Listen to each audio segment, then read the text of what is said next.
नमस्कार दोस्तों, आप देख रहे हैं राज खबर। हमारी मौजूदगी पटना के गर्दनी बाग में है और धरना गर्दनी बाग में बनते लोग बहुत भिक्षु लोग धरना कर रहे हैं बहुत दिनों से और अब निश्चित काल के लिए धरने पे बैठे हैं। हम इनसे जानेंगे। नमो बुद्धाय बनते जी।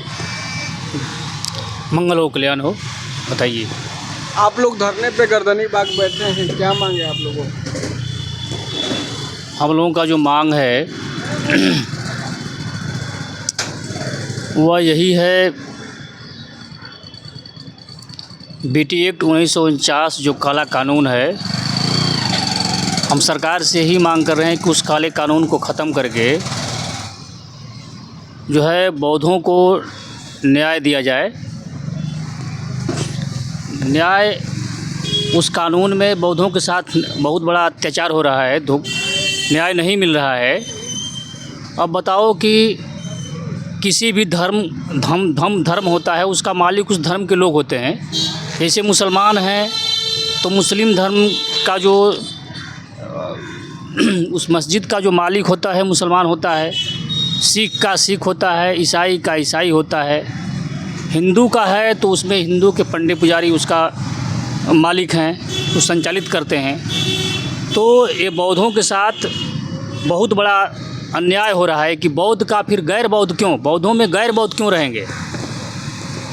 1949 एक्ट जो है एक काला कानून है, उसमें उस एक्ट के तहत 4 हिंदू, 4 हिंदू रहेंगे, 4 बौद्ध रहेंगे और एक पदेन अध्यक्ष जो होता है वो भी हिंदू ही जज, मतलब ये कलेक्टर रहता है, वो भी हिंदू ही होना चाहिए। तो ये 4 और एक कलेक्टर मिलाकर 5 हो गए। तो एक तरफ 5 जाएंगे और एक तरफ 4 हो जाएंगे। तो 5 जो चाहेंगे सो मनमाना करेंगे, बहुमत से जो कुछ चाहेंगे सो कर सकते हैं। क्या माना करते हैं वो जो कलेक्टर वहाँ के गया के जो कलेक्टर वो क्या मानी करते हैं? उसमें जो दुनिया भर के कई देशों से दान जो आता है, इसमें ये लोग जो है उस दान को जिस तरह से बौद्धों के विकास में, बौद्ध को मतलब बढ़ावा देने में उसको खर्च करना चाहिए, उसको खर्च न करके बल्कि वो जो है किसी अन्य जगह जो खर्च करते हैं उसको अपने धर्म के में। जैसे अब अयोध्या में जो है 1 करोड़ रुपया दिया गया, वह पैसा जो है बौद्धों में खर्च होना चाहिए था। वहाँ पर यदि उस पैसे को सही ढंग से खर्च किया जाए तो वहाँ पर बहुत बड़े बड़े हॉस्पिटल जो है फ्री में चलाया जा सकता है, विद्यालय चलाया जा सकता है, जो गरीब बच्चों को पढ़ने का, बहुत से वहाँ बौद्ध भिक्षु हैं उनको खाने पीने का इंतजाम किया जा सकता है, वहाँ उसका सुंदरीकरण किया जाता है, उसका विकास किया जा सकता है। लेकिन ऐसा नहीं होता है। लेकिन वहाँ का कलेक्टर को ऐसा नहीं करना चाहिए ना, क्योंकि वहाँ तो बौद्ध भिक्षु के जो भी अधिकार बनता है बौद्ध भिक्षु को बनता है। लेकिन वो जो एक्ट है इसी के तहत जो है एक्ट जो ऐसा करा रहा है, यदि इस एक्ट को ख़त्म कर दिया जाए और बौद्धों के हाथ में पूरा अधिकार दे दिया जाए तो ये जो है अन्याय नहीं होगा। तो हम यही चाह रहे हैं कि जिस धर्म का जो धर्म होता है उस धर्म का मालिक सारा मैनेजमेंट कमेटी का वो संभालता है, तो फिर बौद्धों का फिर दूसरे लोग क्यों संभालेंगे। इस यही मांग है। हम चाहते हैं कि जो है बौद्धों के साथ न्याय हो और उनका जो अधिकार है उसे दे दिया जाए सरकार से। ये तो अधिकार आप लोगों को बनता है ना, आप लोग साधु हैं, संत हैं और बौद्ध हैं, तो बौद्ध का जो भी दान आता है तो आप लोगों का अधिकार बनता है ना। हाँ, तो जो एक्ट है 1949 एक्ट बीटी एक्ट है, उसके तहत जो है वो एक्ट वो 1949 में लागू हुआ। 1949 में लागू होने के बाद जब 26 जनवरी 1950 को बाबा साहेब का संविधान लागू हुआ, 26 जनवरी 1950 को, तो उस संविधान के अनुच्छेद 13 में लिखा हुआ है कि 1950 से पहले का जितना भी एक्ट है उसको शून्य घोषित किया जाता है। तो 1949 का एक्ट क्यों आज तक लागू है बोधगया में? तो ये संविधान भी विरोधी, संविधान के भी ये भी लोग विरोधी हैं, संविधान को भी लोग नहीं मान रहे हैं। संविधान के तहत तो उस एक्ट को समाप्त हो जाना चाहिए, वह काला कानून है। तो हम सरकार तो क्या वहाँ के कलेक्टर संविधान विरोधी है बनते जी? देखने से तो लग रहा है। तो क्या कहेंगे इस पे? आप लोग धरने पे हैं। हम लोग धरना पे, हम लोग की जो मांग जब तक से नहीं मिलेगी तब तक से हम लोग धरना पर रहेंगे। हम लोग का धरना अनिश्चितकालीन है। इसमें हम लोग को सोच है कि यह देश जो है बौद्धों का था और यहाँ से सम्राट अशोक का शासन दुनिया के सबसे महानतम सम्राटों में महान सम्राट हुए और उनके जैसा अभी तक कोई शासक नहीं बना। तो वह आदर्श हम लोग चाहते हैं कि हमारे देश के अंदर भारत में स्थापित हो और पुनः भारत जो है सोना के चिड़िया जो कहा जाता था उसे हम जाने, दुनिया के लोग समझे कि भारत जो है दुनिया के देशों में सर्वोत्तम देश है, जिसे लोग चिड़िया के नाम से जानते हैं। यही नहीं, भारत को लोग कुछ ऐसे देश हैं जो भारत को ही स्वर्ग जानते हैं। हमारे यहाँ तो लोग बताते हैं कि स्वर्ग ऊपर में है, लेकिन बहुत से ऐसे देश हैं वो देश के लोग जानते हैं। ब्राह्मण लोग बताता है कि स्वर्ग ऊपर में है, लोग बताते हैं बहुत लोग, हम किसी जाति पाति के आप लोग नहीं ना बताते हैं कि स्वर्ग ऊपर? ना हम लोग नहीं बताते हैं, तो अनुभूति की चीज़ है, अनुभव की चीज़ है, समझने की चीज़ है, तो लोग बताते हैं। लेकिन दुनिया के कई देशों के लोगों ने स्वीकार किया है कि भारत ही स्वर्ग है। भारत को स्वर्ग इसलिए कहा गया कि तथागत गौतम बुद्ध ने दुनिया में संदेश दिया। उनका संदेश था कि दुनिया में दुख है, उसका कारण है, उसका निवारण है, उसका मार्ग है। तो यह बात बताने के लिए उन्होंने दुनिया के लोगों को बताया कि दुनिया के लोग अमन से रहे, चैन से रहे, खुशी से रहे, सुखी से रहे, करुणा, प्रज्ञा, प्रेम उनके अंदर समाहित हो। वो चाहते थे कि वसुधैव कुटुंब का संदेश जो था संसार में वो दिए थे, और इस संदेश को सम्राट अशोक ने पूरे संपूर्ण दुनिया में इस बात को फैलाया।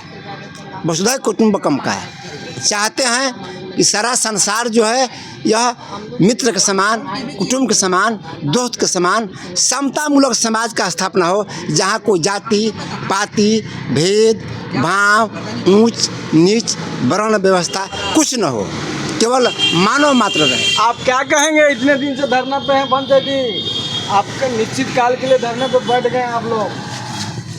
हम धरना पर इसलिए बैठे हुए हैं कि हमारा मुख्य मांग जो है वो एक्ट 1949 है। एक्ट 1949 को अगर सरकार निरस्त कर देती है और अनुच्छेद 13 के अनुसार ऐसा बाबा साहब बोले हैं कि 13 के अनुसार बिल्कुल पहले का जो है वो जितने भी कानून है उसको निरस्त कर दिया जाएगा, बिल्कुल स्वतंत्र कर दिया जाएगा, और ये देश जो है 1950 के अनुसार चलाया जाएगा। तो ये संवैधानिक चीज़ है। संविधान में बाबा साहब लिख दिए हैं वो कि जो भी पहले का है अनुच्छेद 13 के अनुसार जो भी है वो बिल्कुल निरस्त कर दिया जाए, और उसके बाद ये देश चलेगा 1950 के। तो जब ये कर दिए हैं तो फिर अभी तक ये चले आ रहा है। इसके अनुसार गया ज़िला में बिल्कुल संविधान लागू नहीं हुआ है अभी तक। तो हम गया ज़िला में संविधान लागू कराना चाहते हैं। उस संविधान के अनुसार मजिस्ट्रेट जो होंगे। आप लोग बारिश में, इतने बारिश हो रहा है और बारिश में बहुत भिखुनी लोग बैठे हैं धरने पे, अभी इतने 10-15 लोगों बैठे हैं आप लोग यहाँ। आप लोग के क्या लगता है इतना दिक्कत सह रहे हैं आप लोग? क्या सरकार को कान में आवाज़ नहीं जा रही है? अब देखिए, हम लोग काम में विश्वास रखते हैं, हम लोग काम ज़्यादा करते हैं। मेरा जो काम है वो कर रहा हूँ। धरना करना है, सरकार के कानों तक पहुंचाना हमारा काम है। अब सरकार सुन रही है नहीं सुन रही है, अब उनके ऊपर है, लेकिन हमारा जो काम है संवैधानिक तौर तरीका। तो साधु लोग को तो इतना दिक्कत सरकार को नहीं देना चाहिए। सरकार जो आप लोगों को साथ इतना दिक्कत दे रही है, आप लोग बारिश का मौसम है, बारिश में तुम बैठे हैं धरने पे, बताइए आप लोगों को कितना तकलीफ़ उठाना पड़ रहा है? सरकार सब कुछ जानती है, लेकिन वो हम लोग को भी वो ठहर रहे हैं, समझ रहे हैं कि पानी पड़ जाएगा, भीग जाएंगे, बीमार पड़ जाएंगे या तो मरेंगे।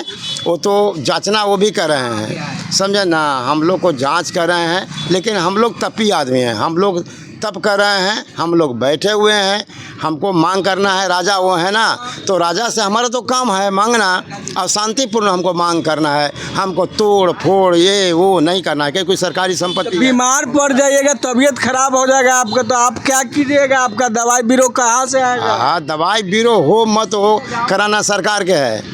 दवा बीरो सरकार के कराना है, हमारा मांग भी पूरा कराना सरकार के है। तो फिर अब हम लोग तो हैं, मरेंगे ही तो मरेंगे। तो सरकार सुन न रही है, आप लोग कह रहे हैं कि सरकार दवा बीरो कराएगा, इतने दिन से धरना पे है, बीमार पड़िएगा तो सरकार कैसे सुनेगा आपका? हाँ, सरकार को सुनाना है, हमारा काम है, सुनना उनका काम है। अब हम लोग और आगाह कर रहे हैं, गांव-गांव में लोग को वहाँ तक एक्ट 1949 तक पहुँचाना। क्या कहिएगा भंते जी? आज धरने पे हैं, बताइए, बारिश हो रहा है, बारिश में आप लोग बैठे हैं। अब क्या किया जाए। नमो बुद्धाय, जय भीम साथियों, जय भारत। मैं ये कहना चाहती हूँ कि प्राकृतिक अपना रास्ता बदल नहीं सकता है। ये बुद्ध के वचन के अनुसार वो बोले हैं, प्रकृति से कोई समझौता किया नहीं जा सकता है। तो प्रकृति से हम लड़ नहीं सकते हैं, इसलिए हम उससे समझौता कर ले हैं। लेकिन तकलीफ तो होगा ना, बारिश से, इतना बारिश हो रहा है, मच्छर काट रहा है, यहाँ गंदगी है, तो तकलीफ तो होगा तो सरकार को सोचना चाहिए, गंदगी से उसे क्या मतलब है। देखिए ना, बगल में हॉस्पिटल है और यहाँ धरना स्थल दिया है, लोगों को स्वास्थ्य से उसे क्या लेना देना है। वो अपने एसी रूमों में पैक में पड़े हैं, हम लोग रोड पे पड़े हैं, उनको इससे क्या लेना देना है। लेकिन हमें भी उससे लेना देना कुछ नहीं है। बारिश हो, बिजली गिरे, कुछ भी हो, हम लोग धरने पे बैठे हैं तो बैठे हैं।